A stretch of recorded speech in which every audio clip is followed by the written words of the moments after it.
Hello everyone, welcome back to our series of ServiceNow dashboards and data visualization. In this video, I will present a comprehensive step-by-step guide to assist you in creating a report.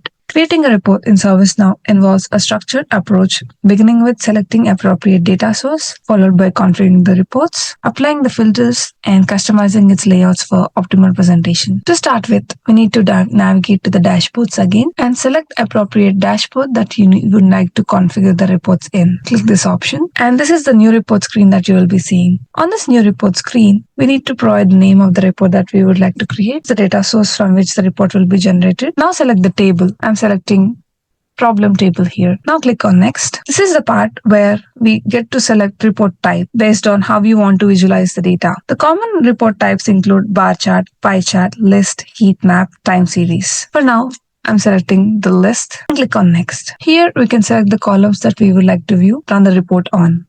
And here I'm selecting the report that we would like to run the report on, which would be priority, and now click on run. Now click on save. Now we have created a report that shows all the priorities or high and critical problems that were created. We can also add additional filters whenever we would like to modify the report. The filters can be anything.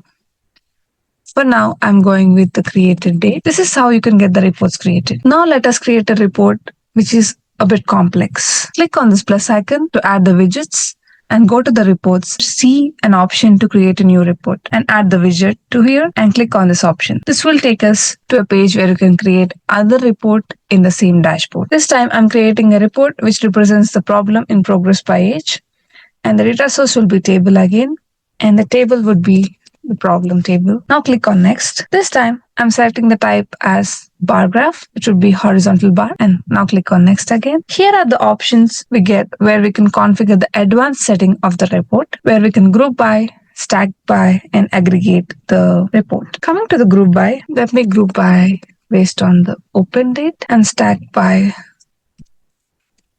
company, and let me set it as primary company, and aggregate will be based on the count. I have selected the following options to customize the report, which would be grouped by based on open date and stacked by based on primary company. And the aggregation would be based on the count. Now click on next. Here we can define the style of the report. Now I'm selecting the color that I want to display, and I'm selecting as green, dark to light. And we also have an options to display data labels.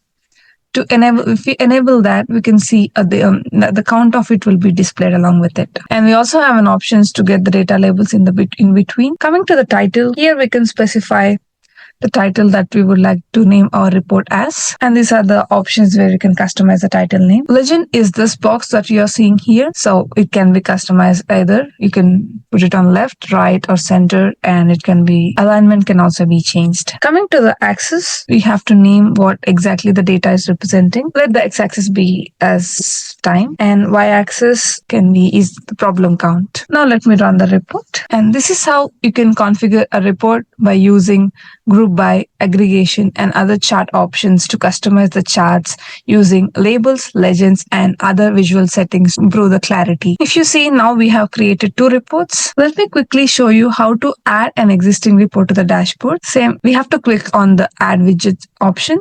Now go to reports again and select the name of the report that you would like to add. I'm selecting this report and now click on add. This is how you can add the existing reports, which is from one dashboard to the other. But we have a problem here. If we change anything in here, that will be impacted in other dashboards as well. In the next video, I will walk you through the process of repurposing the existing reports and sharing the reports with other users. Thank you.